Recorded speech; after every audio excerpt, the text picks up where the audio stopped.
Well, I told you we would be back, and we are. Glad to have you with us. Welcome to another fantastic edition of the 19th Hole, a podcast for golfers.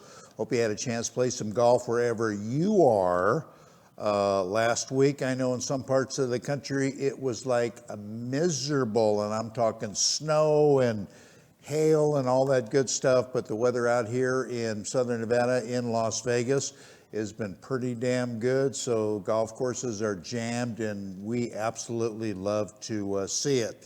Anyway, I'm your host, Dennis Silvers, and want to remind you to check us out on Twitter, on LinkedIn, on Facebook, on YouTube, and of course, give us a like, give us a subscription if you want, whatever. We're also on yournews.com, which is a great online newspaper where you could get international, national, and local news right in your backyard. Just simply click on their homepage, click the menu on, go down to the 19th hole, click it on, and boom, you're all set. Great online newspaper, yournews.com. Anyway, we've got a wonderful, wonderful guest for you today.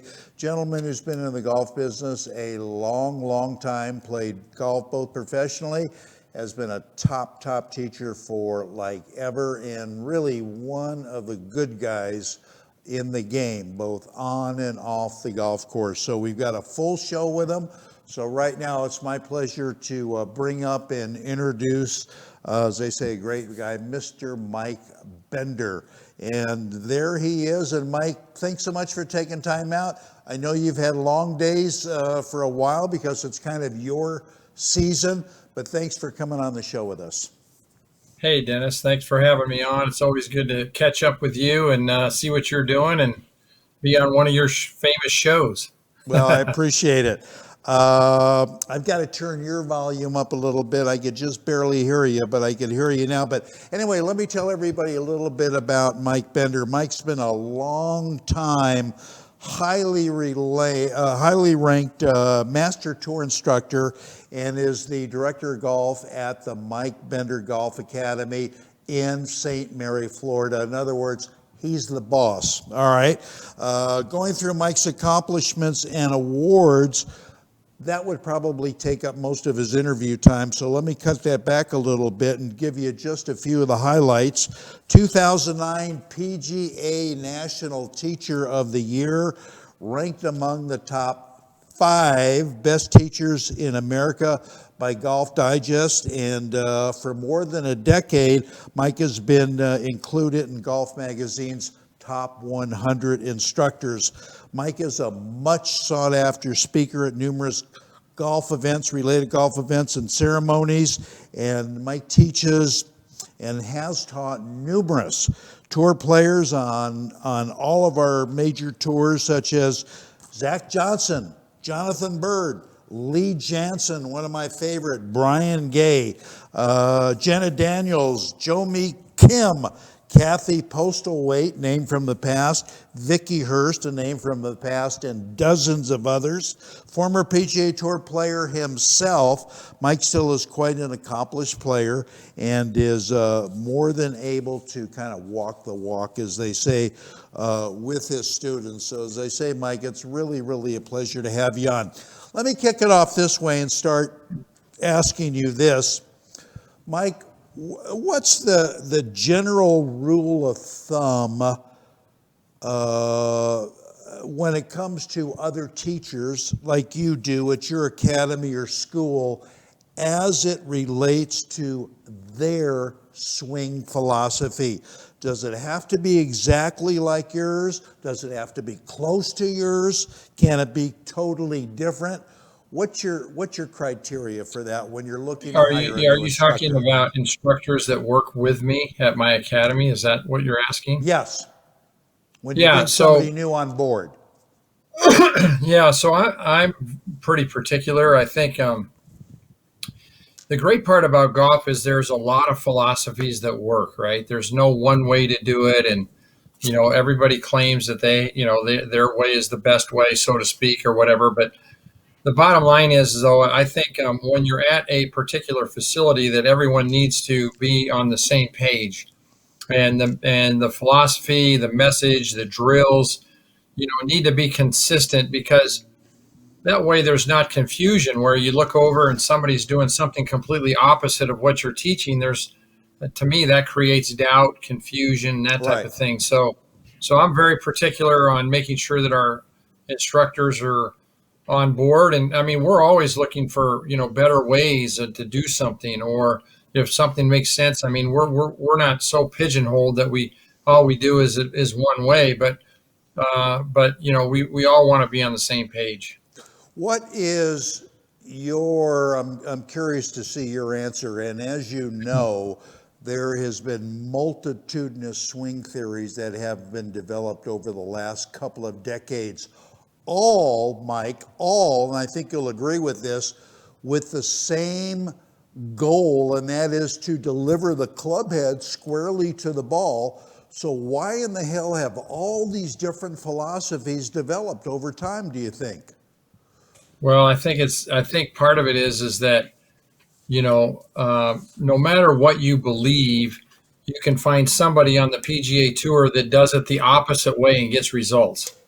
And so I think, you know, teachers are always looking for, what they teach and the way they teach it is a lot has to do with what they grew up underneath, who they took lessons from, the books they've read, all those types of sources have an influence on their philosophy and the way they teach. So the problem is that if we all read the same book and we try to interpret it, or maybe we watch somebody hit a golf ball and we interpret it, we're all going to have different ideas based on the way, like I said, the way we were brought up, the knowledge that we know, and that type of thing. So I'm more of a fan of physics, because I don't think, we don't argue about gravity. Gravity affects all of us the same, whether you're 6 feet tall or 10 feet tall. And so I like using as many principles of physics and science as I can, because it leaves room for less interpretation, and it really does unlock the key, because what we're doing in effect is we're swinging an object, we're putting it in motion, and we're trying to create as much club head speed as we can. Right. We're trying to deliver the club, as you said, into a perfect impact position. So there's certain principles of physics and science that would apply to that. And, the human body, because of its ability in the brain to make compensations, can figure out lots of different ways to do that. And just, some are more efficient than others is what it boils down to. Everybody wants to get, and that's the bottom line, Mike. As you know, in order to hit at a good length, you need swing speed. And everybody says, well, Dennis, I could swing really, really hard at the ball. And I go, no, you're missing the point.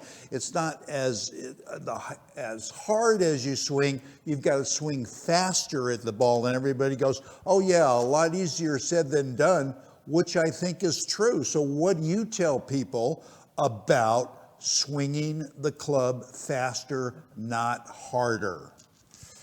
Well, it's semantics to some degree, right? But what you're saying is really true. I mean, when you swing harder, there's more effort, Right. and you're trying to use the bigger, stronger muscles. You're trying to, like I said, like you said, swing as hard as you can. But really, if you go to snap a towel, let's say, it's not who's strongest, it's who has the right technique, number one, and who has the most speed. And speed is different than power.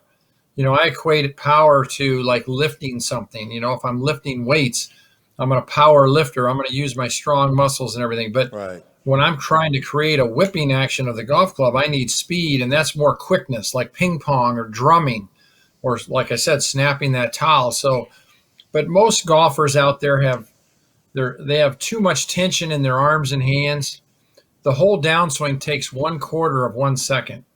And so there's not enough time in a downswing to rotate your body fast enough to create a whipping action of the club if you took away the arms and the hands. Right. So most people have never really been trained how to accelerate the club with their arms and hands very well, much like snapping the towel. And what they've been, what their philosophy is, or what their concept is of trying to generate speed, is that you have to rotate really hard. You have to use the bigger muscles. And so that creates a lot of issues with swing plane and centered contact, because hitting the ball in the center of the face also adds distance. So, so there's a lot of things like that. And so what I try to get people to understand is it's a blend. You have to have a blending of those arms and hand acceleration plus the rotation of your body. Right.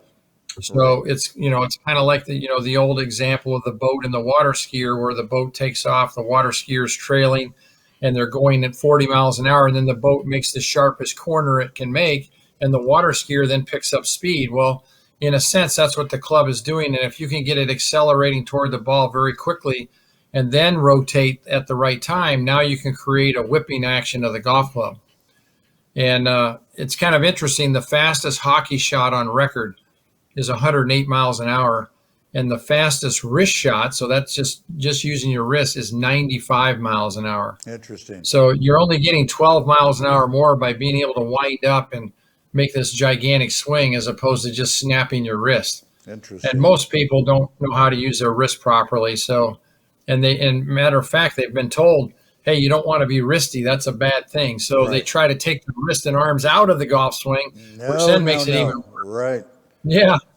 Exactly. That makes it tough. That's very well said, Mike. Mike Bender hanging here with us on the 19th Hole, a podcast for golfers. Mike, when do you get the sense, or when do you start to recognize that one of your students might be ready, might be able to take on more information that you want to impart to them about their swing? As an example, you might say, hey, John, you're starting to chip those balls really good. You're using a half swing. Let's start working on a 3/4 swing or a full swing. When do you get that sense to start expanding that student's knowledge? Well, I think everybody's at different levels, right? And what our job is as instructors is to everybody, is to move their skill level and their talent level closer to the right, which would be towards the Tiger Woods and the professional level. But I mean, so no matter what you're doing, you're trying to move the needle. And in golf, the interesting thing, I was talking to my juniors today, I go, when you think about it, there's so many different aspects of the game to practice. It's almost impossible to do it in one day, right? You can't practice every aspect of golf in a day. So we really try to make sure that when I'm teaching, I try to, make sure that the fundamentals and the basic parts of the game get really strong.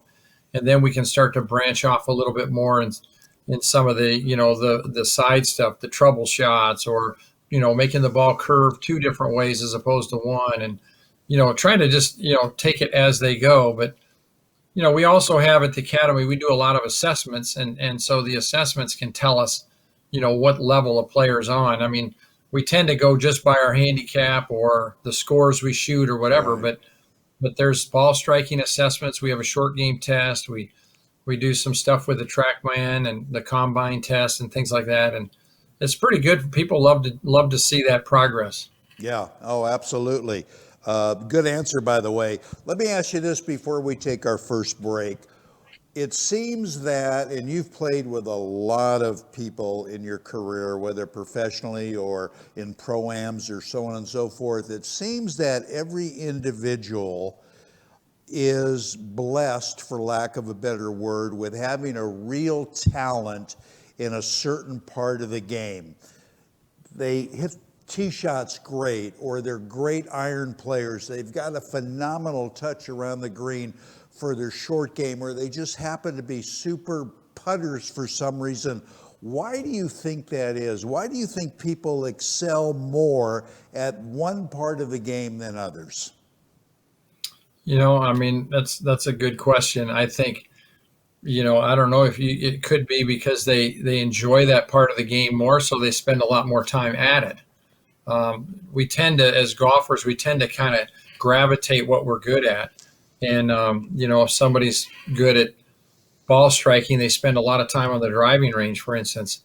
And, and that's why it's important to, to just make sure you have a well-rounded approach and split up your practice time. That's another thing that I see is, people will practice and they'll have an hour, but they'll spend 2/3 of it on the range, and then maybe they'll go hit a few chips or whatever, and they're done. Versus somebody who might putt for a half hour and then hit balls for 20 minutes and then go out and work on their short game for the last 10 or something. So I don't know, but it does seem that way in golf, doesn't it? It does seem like Yeah. people have that, and they get confident too. I mean, confidence plays a huge part in everything, as we all know. So if I'm confident in driving the golf ball, then I'm probably going to feel like I do that good all the time, and that Sure. that makes me swing more freely on the golf course.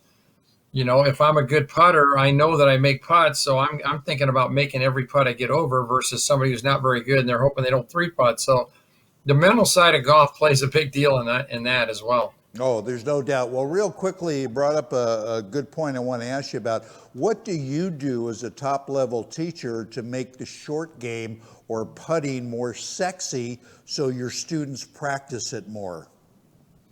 Well, we have drills and games we use, and we have what's called a record book. And what they'll do is they'll do a drill, and the first time they do the drill, they'll complete the drill, and it took them, let's say, 20 minutes or whatever. I'm just using this hypothetically, and then what we'll try to do is say, hey, next time you do it, we want to try to beat that. And so there's always a competition to it. And so I think anytime you're practicing, you want to have goals and consequences. So the goal might be, hey, I'm going to try to beat my course record today in this drill. And if I don't, depending on your level again and how much time you have, but if I don't, I got to do it again, or I got to stay here until I do it, that type of thing. And usually if you do that and you have that laid out, then it makes practicing more fun, and you feel like you're getting a lot more out of it as opposed to just going out on the putting green and dropping three balls and I'm going to putt to this hole and then to that hole. And Right. there's no real rhyme to reason to your practice. Yep. Yep, I agree. I agree with you 100%. Well said. All right, we're going to step away and we're going to take a short break. When we come back, we're going to have a lot more with our very special guest, Mike Bender from Lake Mary, Florida. Stay with us. We return right after this. As golfers, we want instant gratification when it comes to a better golf swing and playing better golf. Impossible, you say? Not anymore. Golf Boost Artificial Intelligence, AI, has developed and patented the most advanced swing analysis technology in golf. Simply, the algorithms detect your body position and then analyze your golf swing using their artificial intelligence technology. The AI captures all the relevant data from your swing video and then presents you a personalized lesson. Golf Boost AI is the ultimate swing analysis and virtual instruction system for golfers of all ages and abilities. This sophisticated software takes into consideration your height and build, playing level, and returns the ideal solution for your swing. Bottom line, Golf Boost AI is an incredibly convenient and cost-effective tool for golfers to improve their swing. Go to golfboost.com and check it out. The app is free to download and try. Visit golfboost.com today. When it comes to golf, I'm a man of few words, as you'll see. Looking for out-of-this-world technology in your golf ball? Encore Golf. Looking for exceptional performance and durability? Encore Golf. Looking for the best performing ball for the price? Encore Golf. Check them out at Encore Golf, that's ONCORE golf.com. Your scores will thank you.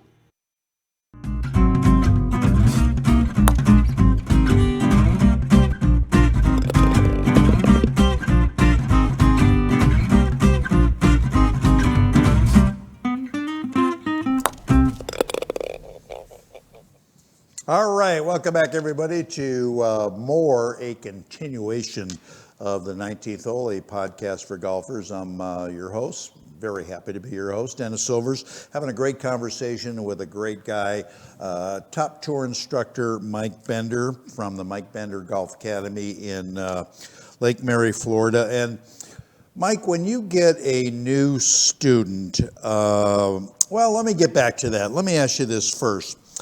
How do you get your students to learn not to overestimate their abilities, which you know is a common problem in golf. What do you say to them?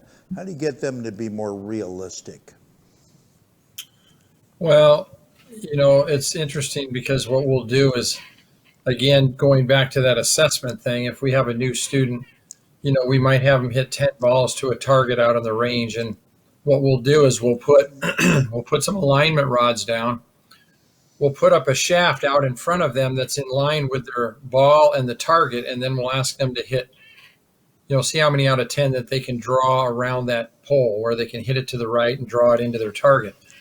and so we'll have them do that and see what they do. Now, depending on their level, they might get 0 in there, or they might get a couple, or whatever they do. And then basically we can talk about, that can lead into a conversation about, their realistic expectations on the golf course, because the better they get at that, again, the more confident they're going to be, and the more they can expect to hit good shots on the golf course and hit greens in regulation, and whether it's off the tee or green, or, an iron shot. So, so it's the whole game, as we know, everybody wants to hit the ball further, Sure. but most people say, if I could just hit it consistent, Right. the consistency is the number one thing that people want, right? But unfortunately, not a lot of people really understand what that means. In other words, the majority of people, especially newer players that come in that haven't really had that many lessons or whatever, if you ask them what they're trying to do with a golf ball, they go, well, what do you mean? I'm trying to hit it at my target. I say, well, how's the ball going to get to the target? They go, well, hopefully in the air. And I go, yeah, but is it going to fly straight? And they go, yeah, I'm trying to hit it straight at the hole. What other way is there? So I said, well, that even Rory McIlroy or Tiger Woods, they can't hit it straight, but they can curve it every time. So most people have to understand that they should have a stock shot, and that stock shot should either be a draw or a fade, and they should get really good at it. And if they get really good at it, then they're going to play great golf and have fun. Yeah. But when you're just trying to hit a ball straight to the pin, and if it goes a little right or a little left, you're happy with it, that's really not a very consistent way. It's kind of like walking down a fence and trying not to fall off on either side.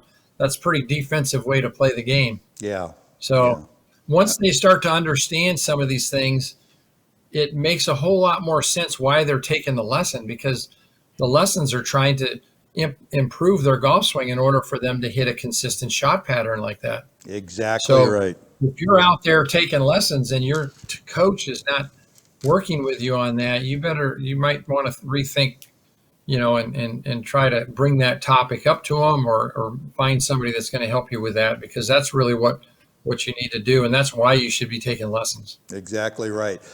Putting the teaching that you do for tour players, and you work with a lot of them, and elite players, but let's talk about the average weekend player.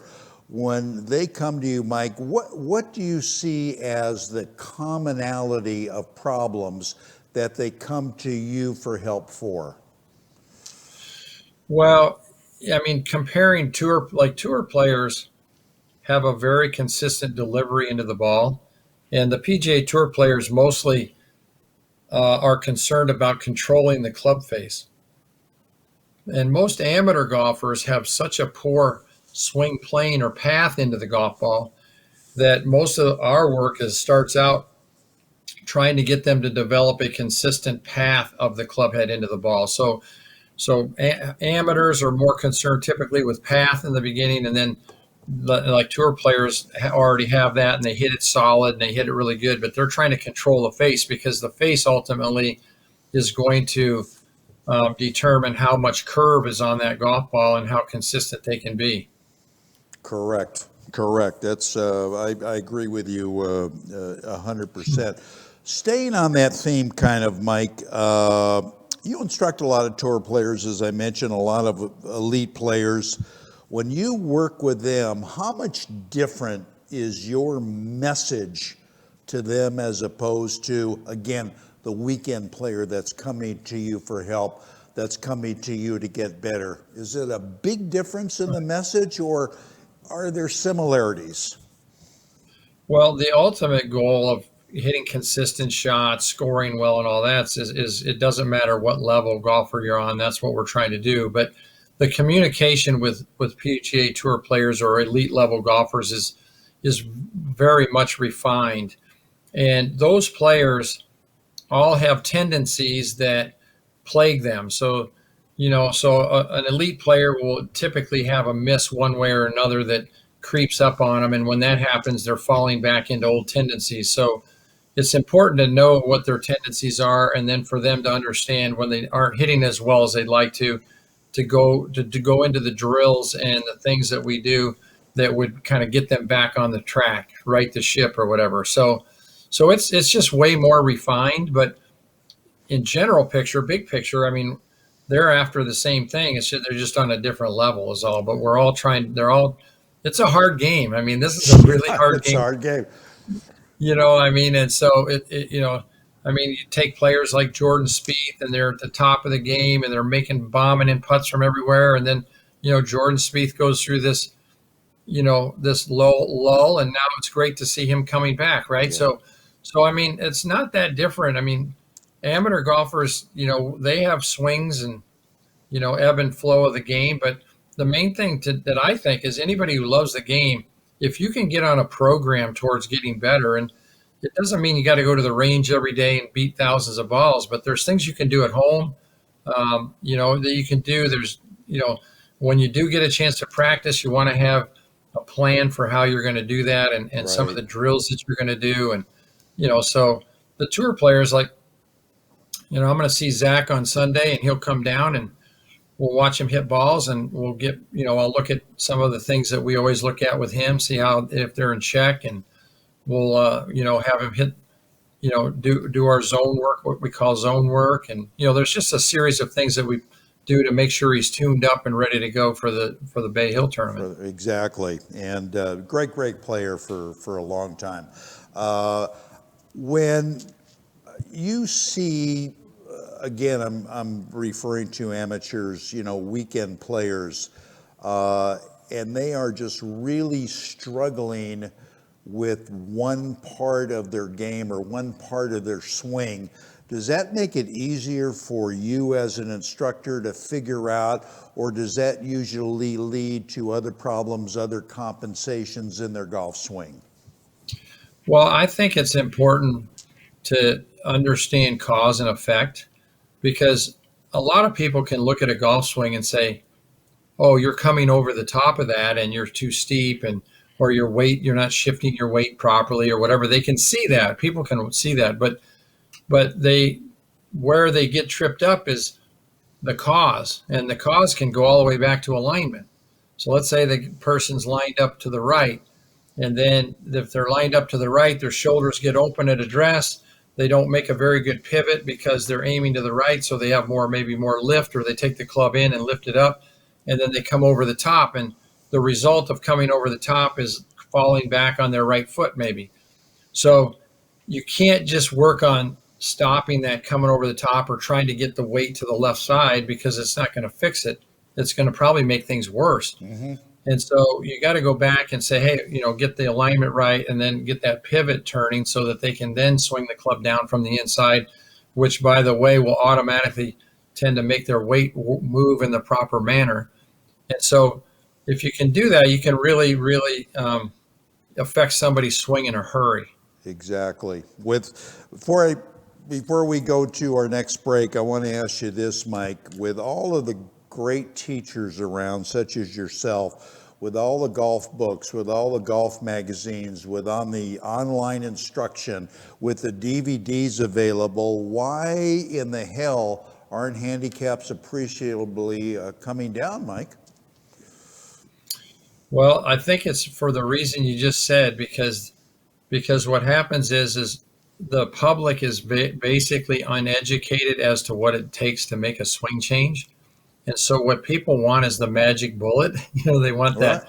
Right. They want that tip, right? They want that tip that they can take, and they're going to go play with that tip, and that's going to make everything work out. But unfortunately, it doesn't work that way. And sometimes a tip will work for a little while because it's new and you don't have any experience with it or whatever, and you might have a good day. But at the end of the year or whatever, you go through 30 or 40 different types of tips throughout the year, and your swing still looks the same, and people could tell it's you 3 fairways over because they know you by your golf swing. You know, so the thing is so you've got so many sources of information today, especially with the internet, and everybody's looking for that. And hell, I'm going to go try that. But the bottom line is if you would scrap that idea and get on a program and stay in one vein, in one philosophy, you're going to see some major improvement. And years ago, the National Golf Foundation did a research study, and they said if you played golf for more than 5 years, your chances of lowering your handicap more than 3 points is slim to none. Oh, and that's interesting. Yeah, it's so you don't want to be one of those people who don't ever improve. So it's better to take one direction, stay with it, work at it, and then you're going to see great results. And your potential is unlimited then, because it's like building a house from the foundation up. You can add on and keep adding on. But if your foundation's bad and you're trying tips from all these different things, you're going to just be a hodgepodge of tips, basically. Yeah, that's and I guess the bottom line is overload of information. When you get up on the first tee and you got 10 swing thoughts going on in your head, it ain't going to happen. All right, we're going to step away. We're going to take a short break, come back, have a lot more with our great guest, Mike Bender. We're going to leave you with our game improvement tip of the week, brought to you by Adam Bazalgett down in South Florida, almost a neighbor of Mike Bender from Scratch Golf Academy. Then we'll roll into our commercials when we'll see you right on the other side.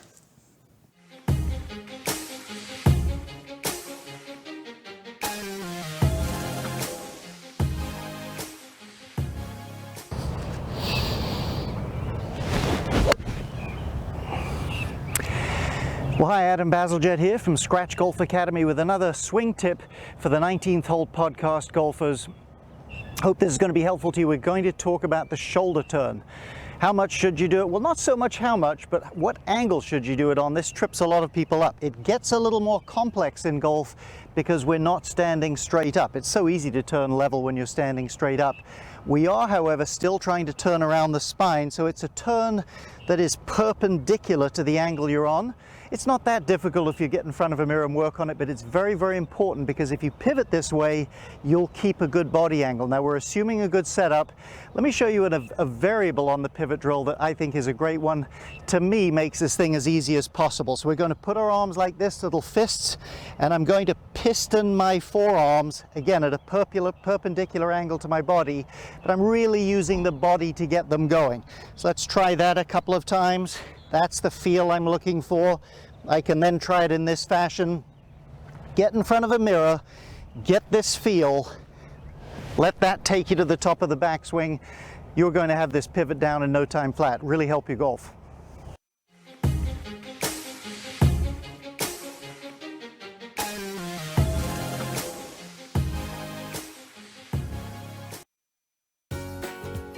One of the buzzwords happening in golf is the word lag.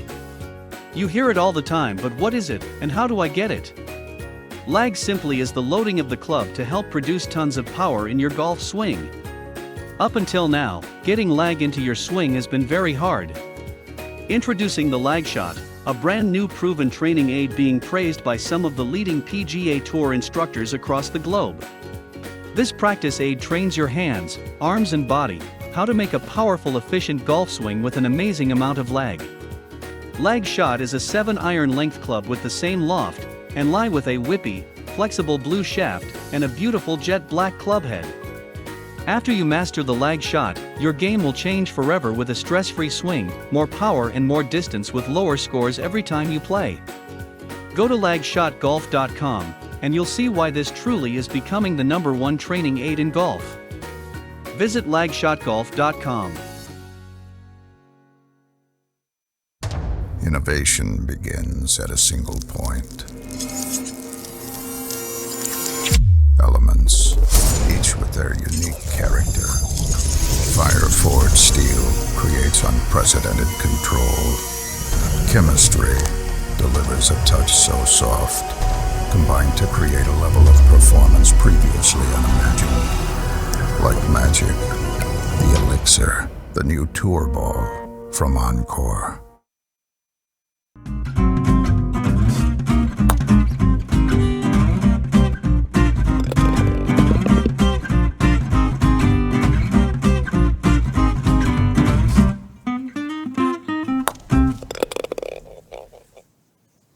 Welcome back, everybody, to more of the 19th Hole, a podcast for golfers. We're having a great conversation with a great guy, Mike Bender from Lake Mary, Florida. And do you happen to know Adam, by the way, from Scratch Golf Academy? I know of him. I think we may have met at one time or another, Yeah. but I don't know him well. Yeah. He's a great guy, three-time instructor of the year in South Florida and all of that stuff. Yeah. He's really, really a nice guy. How does Mike Bender differentiate the Mike Bender Golf Academy from all of your competition? What do you do to keep it different, to keep in front of the pack, so to speak, Mike? I think generally when people come to our academy, they're kind of blown away a little bit, and partially due to the fact that we have a lot of unique features at our academy for practicing.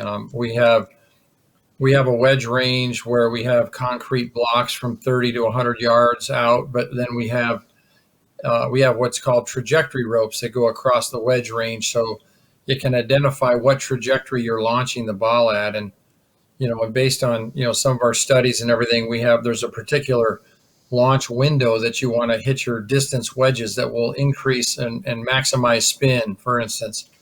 And so we have that. We have an uneven lie station where people practice, but not only do they just practice uneven lies, but there's some poles out in the range that create what's called zones. So the goal is hitting it off of uneven lies, but you got to try to hit the ball into these particular zones. We have some specialized equipment called MEGZA, which is perfect practice equipment, where I can diagnose a player's swing, and then we put them in that equipment, and it only allows them to swing properly. So if they swing incorrectly, they bump into something, so it gives them immediate feedback. So we have a lot of kind of unique practice equipment at the academy, and then we have some walls and different things that we do that is kind of interesting. So I think it kind of separates us a little bit in the fact that, everyone, when you go to our academy, there's people out there using all this, and it looks kind of like a boot camp for golf, where everyone's doing different drills and different things. So that's one of the things that I, as a player myself, and when I was coming up and working on my own golf swing, I found it really difficult to make changes. And it wasn't until I started using tools and some feedback stations that I really started to improve my golf swing in a hurry. And so when I started teaching, I found the same thing to be true with everyone else. I thought it was just me, but I found out that, man, people would come back 2 weeks later and they'd be swinging the same way they were 2 weeks before. So, but then after we started building these practice stations, then they could do that and recreate them on their own at their driving range. They really started to improve. So we spend a lot of time teaching people how to practice properly and use feedback tools. Yeah, no, that's great. I know you got a lot of cool stuff at your facility, but some top instructors like yourself, Mike, don't necessarily believe in training aids.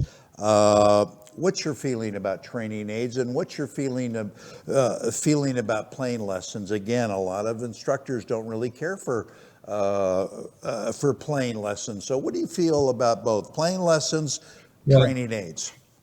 Yeah, well, first of all, playing lessons, golf is the only sport that is not practiced on the field it's played on.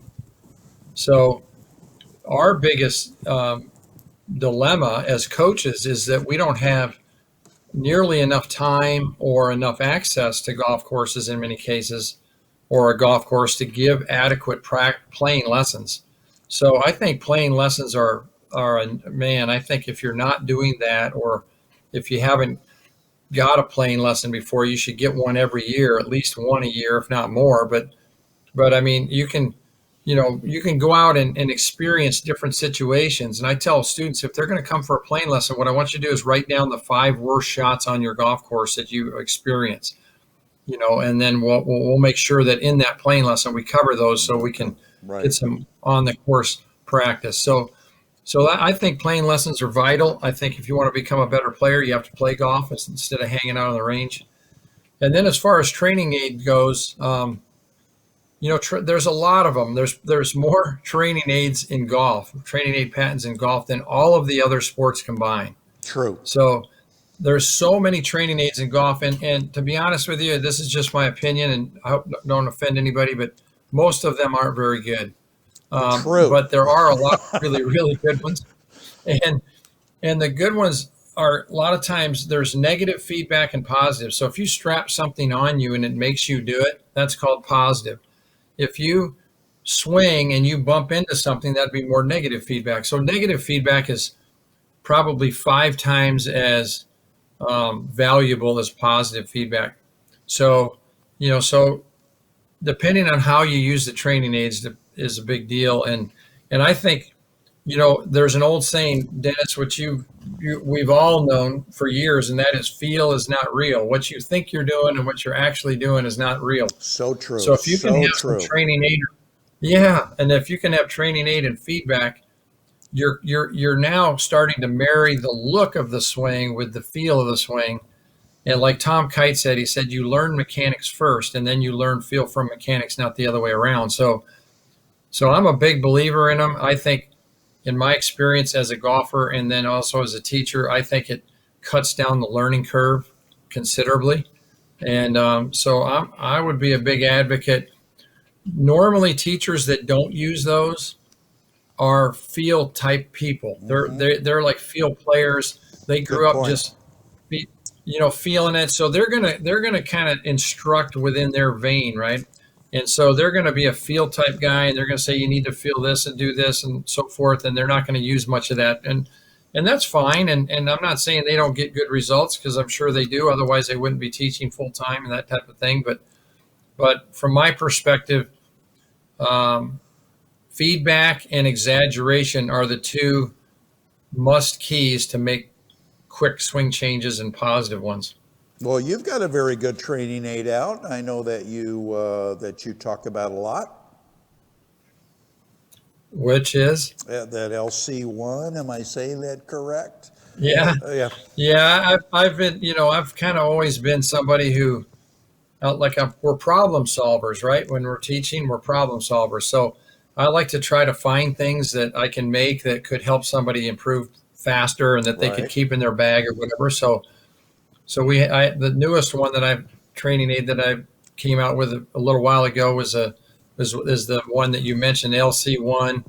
I call it the compressor, and it basically works on the transition of your swing, trying to get your right elbow to drive more toward the golf ball, which shallows out the golf club. Right. It does some great things. So, yeah, and over the years I've invented several different things that we use, and it's been fun. That I enjoy that creative side of teaching as well. I know you do.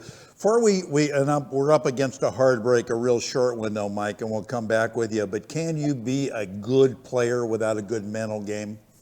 If you have great swing mechanics but a poor mental game, can you still be a good player? I don't think you can be a consistent player. I mean, I think you might have, if you have high skills but you have a low mental ability, I think you're going to have spurts of brilliance. You might have a good 9 holes or a stretch of holes, but the mental side of the game, basically the better you get at golf, the more the mental side is a factor.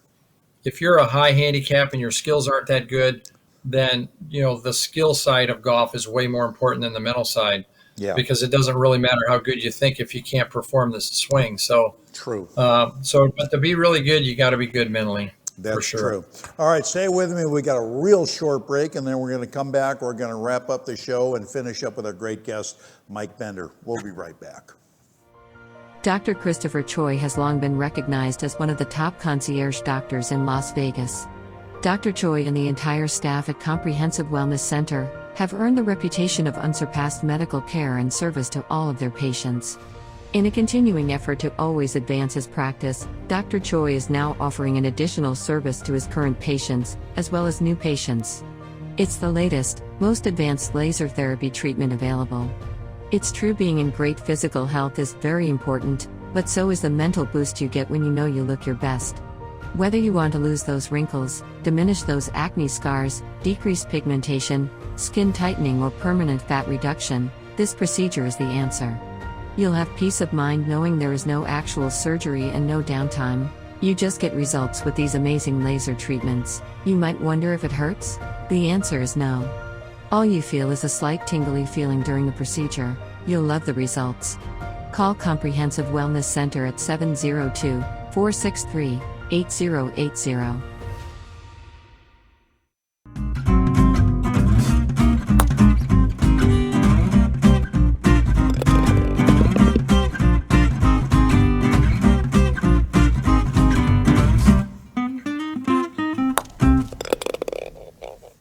I told you it was going to be short. We're going to get back to Mike Bender, which we have. Mike, couple of questions before we wrap it up. What do you foresee going on this year on the PGA Tour for the 2021 season? What are you looking for? Anybody who's going to jump out and surprise anybody?